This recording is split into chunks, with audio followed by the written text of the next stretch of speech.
नागपूरमध्ये पुन्हा एकदा ड्रग्सचा मोठा साठा उघड. गुप्त माहितीवरून पोलिसांची धाड आणि थेट लाखोंचा गांजा जप्त. नागपूर शहरात अंमली पदार्थांविरोधात पोलिसांनी मोठी कारवाई करत गांजा तस्करीचा पर्दाफाश केला आहे.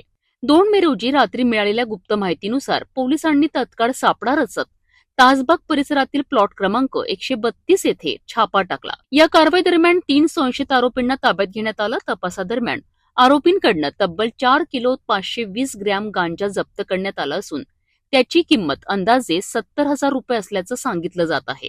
प्राथमिक चौकशीत हा गांजा तेलंगणातून आणण्यात आल्याची माहिती समोर आली आहे. पोलिसांनी आरोपींविरुद्ध एनडीपीएस कायद्यानुसार गुन्हा दाखल केला असून पुढील तपास सुरू आहे. या प्रकरणामागे आणखी मोठं रॅकेट असण्याची शक्यता नाकारता येत नाही. ही कारवाई वरिष्ठ अधिकाऱ्यांच्या मार्गदर्शनाखाली यशस्वीरित्या पार पाडण्यात आली असून नागपूर पोलिसांच्या या धडाकेबाज कारवाईमुळे ड्रग्ज माफियांमध्ये खळबळ उडाली आहे. ड्रग्ज विरोधातील ही लढाई अजून संपलेली नाही, परंतु नागपूर पोलिसांनी पुन्हा एकदा दाखवून दिलं आहे, गुन्हेगार कितीही हुशार असले तरी कायद्याच्या जाळ्यातून सुटू शकत नाही.